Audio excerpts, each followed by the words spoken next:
কয়েকদিন থেকে আমাদের খাওয়া দাওয়ার যে অবস্থা সে আর তোমাদের কি বলবো।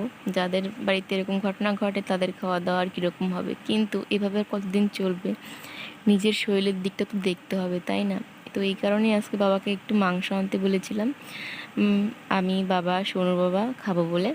মা তো এমনিতেই মাছ মাংস পুরোটাই ছেড়ে দিয়েছিল, কিন্তু এই ঘটনার পরের থেকে মাকে আমরা একটু জোর করে মাছ খাওয়াচ্ছি।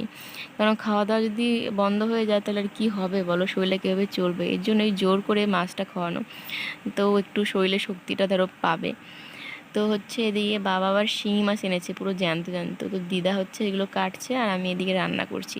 তো সোনুকে ডাক্তার শিঙি মাছ খেতে বলেছে, কিন্তু ওই মাংস দেখে না ও খেতে যাচ্ছে। এমনিতে পেটের গন্ডগোল চলছে, কিন্তু কি আর করা যাবে, ছোট বাচ্চা কদিন থেকে খায় না, ওরও ইচ্ছে করছে খাওয়ার জন্য। তো আমি আজকে ভিডিও কিন্তু করতে পারবি না সেভাবে, সত্যি ইচ্ছে ছিল না। কিন্তু শোনো না, আমার রান্না করা দেখে বলছে মা দাও আমি ভিডিও করে দিই। আর জানো, আমার এই ছোট্ট 3 বছরের মেয়েটা আমাকে ভিডিও করে দিয়েছে। ভাবো একবার, মেয়ে আমার বড় হয়ে গেছে। এদিকে এই মাংস রান্নার সময় ভাইয়ের কথা এত বেশি বেশি করে মনে পড়ছিল যে কী আর বলবো তোমাদের। মানে ও যখন এখানে শেষবারের মতো এসেছিল তখন তো যাওয়ার আগের দিন আমি রান্না করেছিলাম, ও খেয়েছিল। এই জন্য বিশেষ করে আর ওই কথাগুলো মানে মনে পড়ছে আর কি। তো ওই কাজের দিনও আমি ওই জন্য মাংস রান্না করে দিয়েছিলাম, কারণ ও আমার হাতের মাংস না খেতে ভীষণ ভালোবাসে। আমি একটু মানে ঝাল মশলা সব কিছু কম দিই, তো এই কারণে।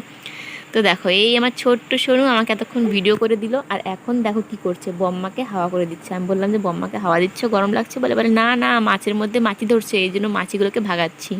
দেখো কত বুদ্ধি সোনুর মাথায়।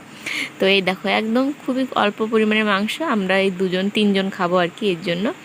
তো আলু আমার ভীষণ প্রিয় জিনিস, এই জন্য আলু না আমি একটু বেশি বেশি করেই দিই। তো দেখো ওই যে মা ওখানে বসে আছে, আর আমি আর দিদা দিকে কাজ করছিলাম।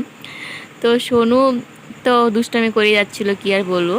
তো এরপর না সেভাবে ভিডিও করা হয়নি, আসলে বুঝতেই পারছো আমাদের সাথে মানে যা ঘটেছে। এরপর সে ঠিকমতো মানে ভিডিও করা মানে হচ্ছেই না।